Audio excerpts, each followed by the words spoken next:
Bueno, pues aunque este apartado del tema, el último, ¿no? El último de los apuntes o el penúltimo, porque luego hay un pequeño apartado que son las aportaciones de Roma a la cultura actual, pero bueno, eso no tiene ninguna dificultad, ¿no? Simplemente leerlo. Digo, aunque este penúltimo apartado del tema lo hemos ido viendo a lo largo de las diferentes clases, ¿vale? Que hemos dedicado a la antigua Roma, sí es verdad que no hemos dedicado a una clase específica, sino que lo hemos hecho a través de actividades o lo hemos hecho a través de dinámicas, como lo del pasapalabra el otro día, ¿no? Entonces, aunque llegue un poco tarde, porque faltan pocos días para el examen, he considerado oportuno grabaros este vídeo, ¿no? Bueno, sintetizando, digamos, los aspectos principales del apartado para haceros más fácil la labor de estudio. Voy a intentar ser muy breve, no extenderme más de 20 y pocos minutos, ¿vale? Bueno, en cuanto a la economía de Roma, yo creo que lo que tendríais que tener claro sobre todo es la evolución a lo largo del tiempo. Roma, como sabéis, empieza siendo una aldea de pastores, como veíais en la anterior imagen, ¿no? Con una economía autosuficiente, de subsistencia, ¿vale? En la que no existía el comercio, en la que no existía la división entre oficios, entre trabajos, donde la gente estaba compuesta la población básicamente de campesinos y de pastores, ¿no? Y a medida que Roma se expande, en los siglos de la República, ¿no? Conquistando primero Italia, después con las guerras púnicas entrando en la península ibérica, en el norte de África, etcétera, pues lo cierto es que esta economía romana se va volviendo más compleja, ¿no? Uno de los aspectos en los que se puede observar esa creciente complejidad de la economía romana es el comercio, ¿no? Durante las primeras décadas o incluso los primeros siglos, ¿no? de historia romana, pues no existe el comercio, ¿no? Se produce para el autoconsumo, como en cualquier economía primitiva de subsistencia, y a medida que Roma se va convirtiendo en un imperio, ¿no? y la economía romana, la economía de ese imperio se va desarrollando, ¿no? Se va creciendo, va produciendo excedentes, pues se crean grandes rutas comerciales, ¿no? Grandes rutas comerciales que incluían puestos agrícolas, aquí veis el vino, por ejemplo, o el aceite que se producía en la Bética, ¿no? En la provincia sur de Hispania, o las minas de oro muy abundantes en León, o las minas de mármol que partían de Grecia, en fin, se van creando grandes rutas comerciales, ¿vale? Que conectan las diferentes partes del imperio, ¿no? De los territorios bajo dominio de Roma, ¿no? En este sentido, es importante tener en cuenta tanto la creación de puertos, hay por ejemplo señalar el puerto de Ostia, que quizás sería el principal puerto romano, disculpad que se llame así, pero es que el nombre que tenía, Ostia, ¿no? O de las calzadas, de las famosas calzadas de las que hemos hablado bastante en clase, ¿no? Que conectaban por vía terrestre, ¿verdad? Todos los puntos principales del imperio, todos los centros de producción y de consumo del imperio, ¿vale? Y cuya construcción, la verdad es que estaba muy bien realizada y que todavía incluso subsistan, ¿no? Trozos, partes de estas calzadas, ¿vale?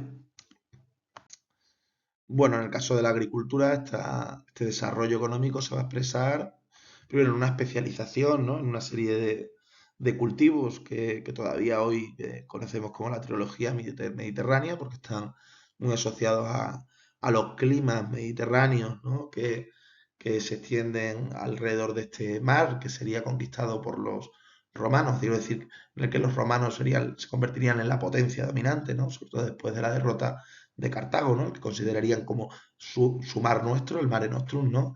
Y que son el trigo, la vid y el olivo. Si os dais cuenta, el peso de Roma se prolonga hasta nuestros días porque siguen siendo los principales cultivos de países mediterráneos como el nuestro, como España o la propia Italia o Grecia, ¿no? Y a la vez yo creo que es interesante señalar en el caso de la agricultura cómo la tierra, ¿verdad? Se va concentrando en pocas manos, en las manos de los grandes propietarios, ¿no? Dando lugar a extensos latifundios. Un latifundio es una finca de gran tamaño, ¿no? Como mínimo de 100 hectáreas, diríamos, ¿no? Pero puede haber latifundios mucho más grandes, ¿no? Los latifundios romanos se le llamarán villas, ¿no?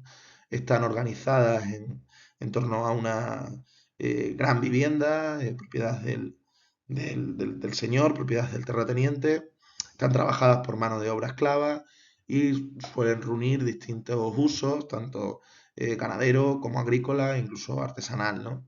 Las villas, digamos, se van a convertir modelo de organización de la agricultura romana, que desde el momento en el que se empiezan a conquistar nuevas tierras, puede adoptar la forma de latifundios, ¿no? De grandes propiedades, porque la tierra en Roma tenderá a quedarse cada vez en menos manos, ¿no? En manos de los grandes propietarios que trabajan la tierra con manos de obra esclava, ¿no?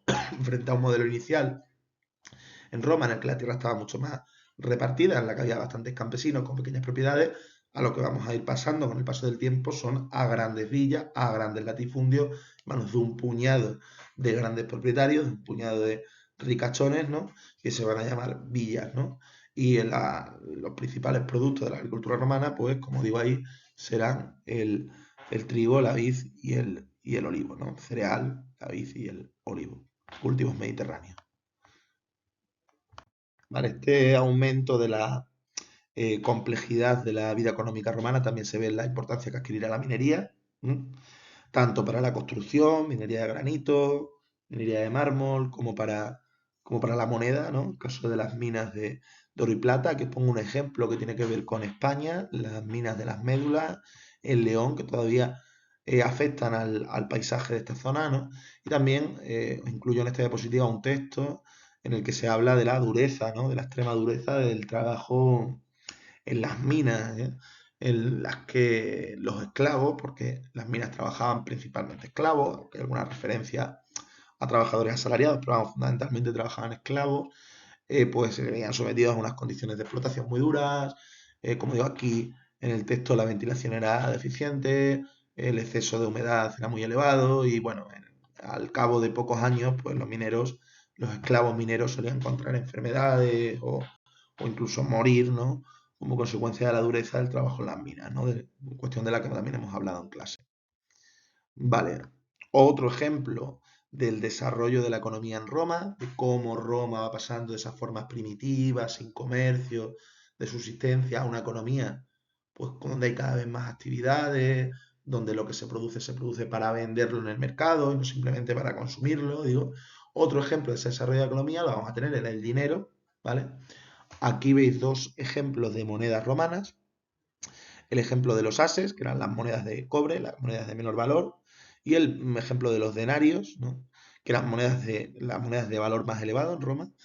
Al principio, durante los primeros siglos de historia de Roma, apenas hay monedas, hay muy poca circulación de las monedas. Si se comercia mediante el trueque o si se usan monedas son monedas extranjeras, por ejemplo, monedas griegas. Pero sobre todo a partir de la época imperial, ¿no? Incluso de finales de la República, se extiende la acuñación de moneda romana, ¿no? Que va a circular pues, por todo el territorio del imperio, por todo el territorio romano, ¿no? Al mismo tiempo, aunque los romanos van a ser una sociedad principalmente, van a contar con una economía principalmente agrícola, bueno, pues también va a haber un desarrollo de la artesanía, ¿no? Hay bueno, fabricación de vidrios, de jabones, de explosivos, de incluso, o de cerámica, ¿no? Quizás el principal sector de la artesanía romana será el de la cerámica. En concreto, aquí veis un ejemplo de cerámica de lujo, ¿no? Conocida como terra sigillata, que se producía sobre todo en Hispania, en lo que hoy es España, en la península ibérica y también en África, ¿vale? En cualquier caso, idea principal, la economía romana va pasando de ser una economía de subsistencia muy poco desarrollada a una economía cada vez más compleja. Esto se ve en el crecimiento del comercio, en el uso del dinero, en el desarrollo de la agricultura, una agricultura basada en latifundios, recordad, en grandes propiedades en las villas, o en la aparición y proliferación de nuevas actividades como las minas o como la cerámica en este caso, ¿no? Cerámica de lujo terrasigilada. Vale, la sociedad romana. Recordáis que cuando hemos estudiado el apartado de la República, pues hemos hecho mucho hincapié en las luchas, en los conflictos que hubo entre patricios, ¿no? Esas personas, ese grupo social formado en teoría por los fundadores de Roma, ¿no? Por los herederos de los fundadores de Roma, ligados entre sí, por lo tanto, por vínculos familiares, por vínculos de sangre, que tenían el poder político, porque eran quienes estaban en el Senado, ¿no? Y quienes contaban con las magistraturas y que también tenían el poder económico, tenían grandes extensiones de tierra, tenían cabañas ganaderas amplias también, y los plebeyos, ¿no? Las luchas entre los patricios y los plebeyos. Los plebeyos, pues, como un grupo de libres, de personas que no eran esclavas, pero mucho más humildes, ¿no? Y que por no tener un apellido, pues que carecían de los privilegios, ¿no? Con los que contaban los patricios. Vale, habéis dedicado bastante actividad vuestra, ¿no? Bastante clase a explicar este conflicto social, habéis realizado una redacción en general bastante bien, por lo tanto no me extiendo mucho más. Sabéis que los plebeyos, al cabo del tiempo, acabaron conquistando cada vez más reivindicaciones, cada vez más derechos, hasta que llegó un momento en el que la desaparición, hasta que la diferencia entre personas de sangre patricia y personas de sangre plebeya prácticamente se difumina o se borra, ¿no? Se elimina. Pero eso no significará, pero eso no significará que la sociedad romana se convierta en una sociedad igualitaria, ¿vale? Sino todo lo contrario. Después de que desaparezca la diferencia legal entre patricios y plebeyos, la sociedad romana verá cómo las desigualdades vuelven a resurgir y resurgen incluso con más fuerza, especialmente en los momentos en que Roma va conquistando territorios, ¿no? Y se acaba dando lugar a una nueva pirámide social, ¿no? Aunque mañana haremos un esquema en clase, creo que mejor que esta imagen, ¿vale? Pues se puede corresponder grosso modo con lo que veis aquí, aunque el esquema que vamos a hacer en clase está un poquito mejor, ¿vale? Es lo que he encontrado por internet, yo no sé de diseño. En esa sociedad romana habría una élite donde en el punto más alto estarían los senadores, ¿no? La gente que pertenecía al llamado orden senatorial, familias muy ricas, y además con mucho poder político, ¿no? Las personas que controlaban primero la república y luego el imperio, en cierto modo, que en el imperio va a ser una persona, ¿no? La que acumule el poder. Justo por debajo de ello habría personas enriquecidas, ¿no? Pero que no llegarían al mismo grado de poder que los senadores, personas enriquecidas que pueden tener tanto un origen patricio como un origen plebeyo, esa diferencia ya se ha borrado, ¿no? Aquí, por ejemplo, destacaría el llamado grupo de los caballeros, ¿no? De los équites, personas bastante poderosas, bastante ricas, que tienen esclavos, que tienen villas, ¿no? Pero que no llegan al grado de poder de los senadores, que en muchos casos su fortuna procede más que de la tierra del comercio, ¿vale? Después tenemos una masa de libres pobres, ¿vale? Porque no todos los pobres en Roma van a ser esclavos, como sucedía en Grecia, sino que va a haber mucho campesino, pequeño propietario, que va a ir perdiendo sus propiedades, que va a ir desapareciendo, y después, pues muchos artesanos, bastante parados. En Roma había mucha gente que no tenía, en Roma, la propia ciudad, me refiero, mucha gente que no tenía trabajo, ¿no? Y que vivía de repartos de trigo gratuitos, que les daban, bueno, pues para que no se murieran de hambre. ¿Eh?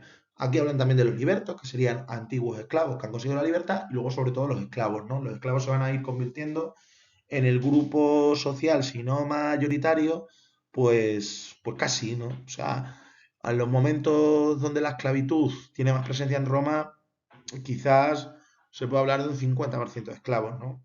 Después sobre todo a finales de la República, a inicios del Imperio, ¿no? Cuando Roma ha culminado sus grandes conquistas del norte de África, de Oriente, de la península ibérica, etcétera, ¿no? Entonces, bueno, vamos a repasar. Habría una élite muy rica, muy rica, muy rica y muy poderosa, son los senadores. Habría un grupo de personas enriquecidas, pero que no tienen el mismo grado de poder, son sobre todo los caballeros. Luego habría libres, pero de condición más humilde, desde un pequeño campesino que todavía logra conservar su cachito de tierra hasta los parados que hay por cientos de miles o por decenas de miles en la propia ciudad de Roma. Y después pues habría tanto libertos que han conseguido su libertad como sobre todo muchos esclavos, ¿no? Que están empleados en las villas, que están en los trabajos más duros, que no tienen libertad, que son propiedad de un dueño, ¿no? La sociedad romana va a convertirse en una sociedad profundamente esclavista. Entonces, bueno, recordad, senadores, gente enriquecida que con un poco menos de poder, como los caballeros, libres, humildes, plebe, ¿no? Gente que tiene una pequeña parcela de tierra o que directamente es pobre pero que no es un esclavo, y luego sobre todo muchos esclavos que no tienen libertad y que están en los oficios más duros, ¿no? Vale, esta desigualdad, hemos insistido mucho en ello, va a dar lugar a conflictos, va a dar lugar a tensiones. Por ejemplo, habíamos dicho antes que la agricultura romana va a tomar un carácter latifundista, que la tierra se va a concentrar en pocas manos. ¿A quiénes no les va a gustar eso? A los campesinos, ¿no? A los campesinos que no pueden competir con los grandes latifundios y que se van a ir arruinando. A los campesinos que ven como las tierras nuevas que se conquistan, pues se quedan en manos de los más poderosos, ¿no? De la élite. Y esos campesinos, primero romanos y luego de toda Italia, esos campesinos itálicos, van a pedir repartos de tierra, van a exigir repartos de tierra, ¿no? Van a exigir que la tierra no esté tan mal repartida, que no se quede en pocas manos. Uno de los personajes que defenderán los intereses de los campesinos van a ser estos dos tribunos de la plebe, los hermanos Tiberio y Cayo Graco, los llamados hermanos Graco, que levantarán la bandera de un programa de reparto de tierras. Posteriormente, a los seguidores de los Graco, conocidos con el nombre de los populares, ¿no? Una especie de partido político, todo no es exactamente así, pero bueno, posteriormente los partidarios de los Gracos continuarán defendiendo una y otra vez la necesidad de esta ley agraria, ¿no? Sobre todo desde el puesto del tribuno de la plebe, desde el cargo político, desde la magistratura del tribuno de la plebe. Uno de los defensores, por ejemplo, de esos repartos de tierra, de los más famosos y conocidos, por no decir el que más, será el propio Julio César, ¿no? En ocasiones se conseguirán ciertos repartos de tierra, sobre todo para veteranos de guerra, ¿no? Para antiguos legionarios, para antiguos soldados. Pero lo cierto es que a la larga la tendencia seguirá siendo la de una sociedad cada vez más desigual, la de una sociedad en la que unos pocos tienen grandes villas, ¿no? Y el resto, pues bueno, se busca la vida como puede, ¿no? Otra fuente de conflictos sociales importante, por supuesto, va a ser la protagonizada por los esclavos, ¿no? El grupo más oprimido, el grupo que peores condiciones de vida tiene, que tiene difícil rebelarse, ¿verdad? Porque al final está bajo un control violento, ¿no?